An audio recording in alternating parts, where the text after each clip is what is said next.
നിങ്ങൾക്കറിയാവുന്ന പോലെ 8 വർഷം മുമ്പ് ദിലീപ് അറസ്റ്റിലാവുമ്പോൾ അതൊരു ഏപ്രിൽ മാസമാണെന്നാണ് എൻ്റെ ഓർമ്മ. അന്ന് അറസ്റ്റിലായി ഏതാണ്ട് 2 മണിക്കൂറിനുള്ളിൽ ദിലീപിനെ സംഘടനയിൽ നിന്ന് സസ്പെൻഡ് ചെയ്ത ഒരേ ഒരു സംഘടന ഫെഫ്കയാണ്. ആദ്യമായി ആ നിലപാടെടുത്തത് ഫെഫ്കയാണ്. അന്ന് വിശേഷിച്ചൊരു കമ്മിറ്റിയും കൂടാതെ ഫെഫ്കയുടെ ഭരണഘടന ജനറൽ സെക്രട്ടറിക്ക് നൽകുന്ന അധികാരങ്ങളെ ആദ്യമായും അവസാനമായും ഫെഫ്കയുടെ ജനറൽ സെക്രട്ടറി പ്രയോജനപ്പെടുത്തിയ ഒരേ ഒരു സന്ദർഭം അതാണ്. അപ്പോൾ ഞങ്ങൾ ദിലീപിനെ ഒരു ട്രേഡ് യൂണിയൻ എന്ന നിലയിൽ ക്രിമിനൽ കുറ്റാരോപിതനായ അദ്ദേഹത്തെ അംഗത്വത്തിൽ നിന്നും സസ്പെൻഡ് ചെയ്തിരുന്നു. ഇന്ന് വിധിയിലൂടെ അദ്ദേഹം കുറ്റവിമുക്തനായി മാറിയിരിക്കുകയാണ്. ആ സാഹചര്യത്തിൽ തീർച്ചയായും അദ്ദേഹത്തിൻ്റെ അംഗത്വത്തെ സംബന്ധിച്ചിട്ടുള്ള തുടർ നടപടികൾ എന്തായിരിക്കണമെന്ന് നമ്മൾ ഡയറക്ടേഴ്സ് യൂണിയനോട് ആലോചിക്കാൻ ആവശ്യപ്പെടുന്നുണ്ട്. അപ്പോൾ ആ വിഷയത്തിൽ ഡയറക്ടേഴ്സ് യൂണിയൻ ഒരു തീരുമാനമെടുക്കും. ഈ 8 വർഷത്തെ ട്രയലിനൊടുവിൽ ദിലീപിനെ പോലെ പ്രധാനപ്പെട്ട ഒരു നടൻ, ഒരു താരം അദ്ദേഹത്തിൽ ചാർത്തപ്പെട്ട കുറ്റത്തിൽ നിന്ന് വിമുക്തനായി തൊഴിൽ മേഖലയിലേക്ക് തിരികെ വരികയാണ്. പക്ഷെ നമുക്കറിയാവുന്നതുപോലെ ഇത് കേവലം ഒരു അറസ്റ്റോ വിചാരണയുടെയോ മാത്രം പ്രശ്നമല്ല. മലയാള സിനിമ വ്യവസായത്തെ പല ചാലുകളിലേക്ക് തിരിച്ചുവിട്ട ഒരു സംഭവം കൂടിയാണ്. ആ അറസ്റ്റിനെ തുടർന്നുണ്ടായിട്ടുള്ള സംഭവങ്ങളിൽ ഒരുപാട് പരിണിതികളുണ്ടായിട്ടുണ്ട് ഇൻഡസ്ട്രിക്കകത്ത്. അതിനെ നമ്മൾ കാണാതെ പോകരുത്. തിരിച്ച് ഇപ്പോൾ ഈ വിധിന്യായം വരുമ്പോൾ ഏറ്റവും ഫലപ്രദമായിട്ട് പോലീസ് അന്വേഷിച്ച ഒരു കേസ്, ഏറ്റവും ശുഷ്കാന്തിയോടുകൂടി പ്രോസിക്യൂഷൻ നടത്തിയ ഒരു കേസ്, അതിൽ ഇത്തരത്തിലുള്ള ഒരു വിധി ഉണ്ടാകുമ്പോൾ ആ വിധിന്യായം കാണേണ്ടതുണ്ട്, അത് വിശദമായിട്ട് വായിക്കേണ്ടതുണ്ട്, പരിശോധിക്കേണ്ടതുണ്ട്. ആ വിധിന്യായത്തിൽ പറയുന്ന കാര്യങ്ങളെ കാണാതെ പോകരുത്, അഡ്രസ്സ് ചെയ്യാതെ പോകരുത് എന്ന് ഞങ്ങൾക്ക് അഭിപ്രായമുണ്ട്.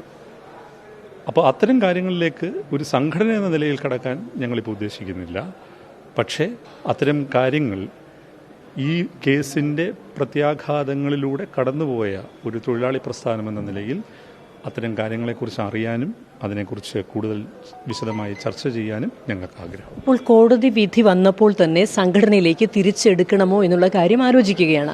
അതിനർത്ഥം ഈ വിധിയെ സ്വാഗതം ചെയ്യുന്നു എന്ന് തന്നെയല്ലേ? അല്ലല്ലോ, അത് സാങ്കേതികത്വമല്ലേ. ഇപ്പോൾ ദിലീപിൻ്റെ കാര്യത്തിൽ മാത്രമല്ലല്ലോ, ഞങ്ങളുടെ ട്രേഡ് യൂണിയൻ എന്ന നിലയിൽ സംഘടനയിൽ നിന്ന് ക്രിമിനൽ കുറ്റാരോപിതരായവരെ സസ്പെൻഡ് ചെയ്യാറുണ്ട്. ഇപ്പം നിങ്ങൾക്കറിയാവുന്ന പോലെ ഈ മയക്കുമരുന്നുമായിട്ട് ബന്ധപ്പെട്ട കേസുകളിലൊക്കെ അങ്ങനെ ഉണ്ടായിട്ടുണ്ട്. അപ്പോൾ അതിനകത്തൊരു ഉത്തരവാദിത്തപ്പെട്ട കോടതി പറയുകയാണ് അയാൾ കുറ്റവിമുക്തനാണെന്ന് പറഞ്ഞാൽ അയാളുടെ മൗലിക അവകാശമാണ് സംഘടനയിൽ പ്രവർത്തിക്കുക എന്നുള്ളത്. അപ്പോൾ അവിടെ നിങ്ങൾ ശ്രദ്ധിക്കേണ്ട കാര്യം, അവിടെ ഞാനൊരു വിശേഷാധികാരം ഉപയോഗിക്കുന്നില്ല. അത് സംഘടനയുടെ കമ്മിറ്റി ചർച്ച ചെയ്ത് ആ കാര്യം തീരുമാനിക്കട്ടെ എന്നുള്ളതാണ്. അദ്ദേഹത്തിന് താല്പര്യമുണ്ടോ എന്നുള്ളത് നമ്മൾ അന്വേഷിച്ചിട്ടില്ല ഈ കാര്യത്തിനകത്ത്. അപ്പോൾ അത് സ്വാഗതം ചെയ്യുകയോ തിരസ്കരിക്കുകയോ അല്ലല്ലോ ഇതിനു വേണ്ട. അത്തരത്തിലുള്ള ദ്വന്ദ്വത്തിന് എന്താ പ്രസക്തിയുള്ളത്? എനിക്കോ നിങ്ങൾക്കോ അതിനുള്ള പ്രസക്തിയില്ലല്ലോ. കോടതി ഒരു വിധി പറഞ്ഞു കഴിഞ്ഞാൽ ആ വിധി നമ്മൾ അംഗീകരിക്കുക എന്നുള്ളതല്ലാതെ അതിൽ നമ്മൾ അമിതാഹ്ലാദം കൊള്ളുകയോ അതിനോട് പ്രതിഷേധിക്കുകയോ ചെയ്യുന്നത് നല്ല കാര്യമാണെന്ന് എനിക്ക് തോന്നുന്നില്ല. അങ്ങനെ ഒരു പ്രതീക്ഷയൊന്നും നമുക്കില്ലല്ലോ. നമുക്ക് ആ ലീഗൽ പ്രോസസ്സിനെ കുറിച്ച് ഒന്നും അറിയില്ല.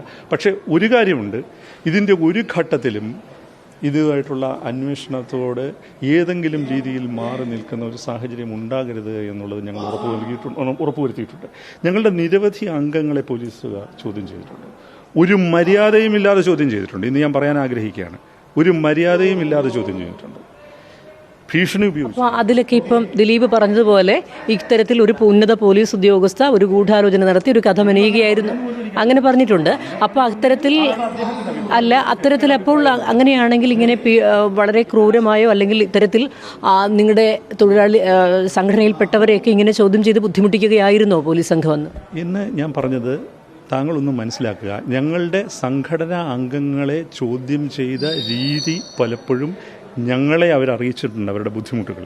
എന്നിട്ട് പോലും പൊതുസമൂഹത്തിലോ അല്ലെങ്കിൽ അധികാര കേന്ദ്രങ്ങളിലോ പ്രതിഷേധവുമായി ഞങ്ങൾ പോയിട്ടില്ല. ഞങ്ങളതിൻ്റെ വിയോജിപ്പ് പറഞ്ഞിട്ടില്ല. ഞങ്ങൾ അവരോട് പറഞ്ഞത് ആ കാര്യങ്ങളോടൊക്കെ സഹകരിക്കുക എന്നുള്ളതാണ്. അപ്പോൾ അവരതെല്ലാം സഹകരിച്ചിട്ടുണ്ട്. അപ്പോൾ ഞങ്ങൾ കൃത്യമായിട്ടാണ് ഈ വിഷയത്തിനകത്ത് നിലപാട് എടുത്തിട്ടുള്ളത്. അപ്പോൾ ആ നിലപാടിൻ്റെ പശ്ചാത്തലത്തിൽ കൂടിയാണ് ഞാൻ പറയുന്നത്, ഇതിൻ്റെ വിധിന്യായം നിങ്ങളെപ്പോലെ തന്നെ ഞങ്ങളും ഉറ്റുനോക്കുകയാണ്. അത് വായിക്കേണ്ടതുണ്ട്. എന്താണ് ഈ വിധിയിലേക്ക് നയിച്ച സാഹചര്യങ്ങൾ എന്നുള്ളത് ഞങ്ങൾക്ക് അറിയേണ്ടതുണ്ട് എന്നുള്ളതാണ് എനിക്ക് പറയുന്നത്.